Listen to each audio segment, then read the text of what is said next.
Sebagaimana beberapa waktu yang lalu sudah pernah saya informasikan bahwa eh, pemungutan pajak di pemerintahan Pak Prabowo ini pasti akan lebih diintensifkan, lebih ditingkatkan lagi optimalisasinya.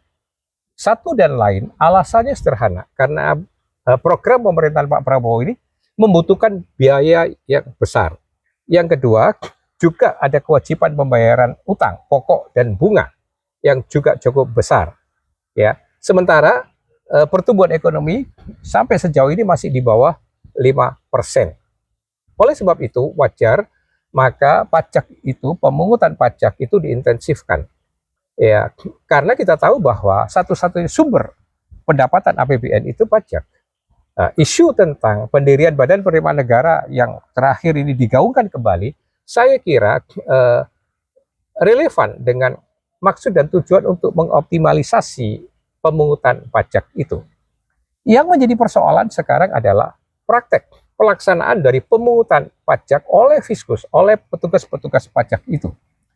Nah, karena di satu sisi mereka ditekan oleh target-target penerimaan yang dari tahun ke tahun harus semakin tinggi ya untuk memenuhi APBN. Jangan sampai defisit APBN itu terlalu tinggi, akibatnya pemerintah mencari sumber untuk menutup defisit itu dari utang lagi. Misalnya begitu. Ya. Tapi di sisi yang lain tidak jarang banyak oknum Fiskus yang nakal, yang menyalahgunakan wewenang, mengail di air keruh, menggunakan kesempatan di dalam kesempitan.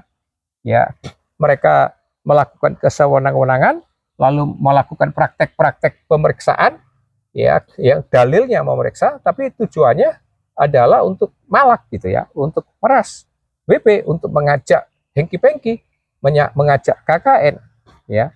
Nah, ini kan sudah banyak komplain-komplain oleh wajib pajak atau pembayar pajak, komplain terkait praktek-praktek penyalahgunaan petugas pajak atau pemeriksa pajak itu.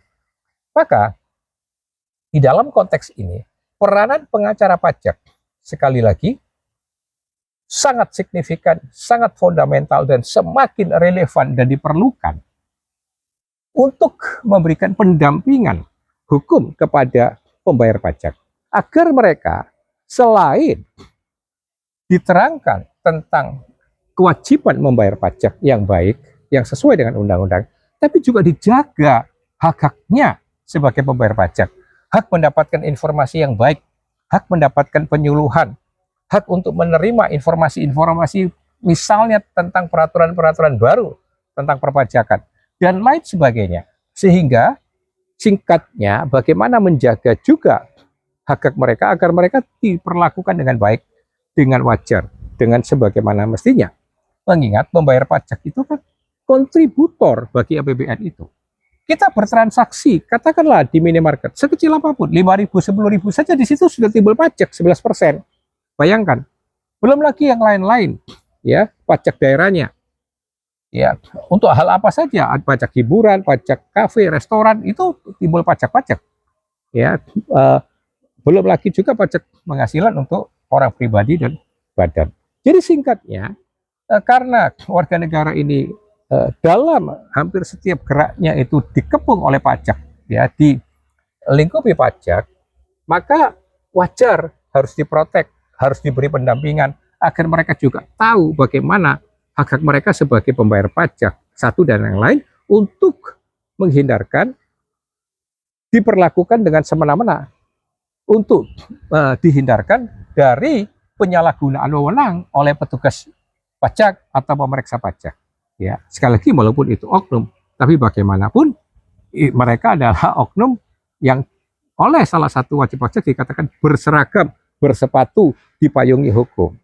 Ya, jadi singkatnya saya berpesan kepada teman-teman advokat yang sudah belajar pajak, yang sudah menjadi pengacara pajak, teman-teman konsultan pajak yang sudah belajar cara berpikir dan pendekatan sebagai pengacara pajak, bisa hadir lebih efektif, ya, lebih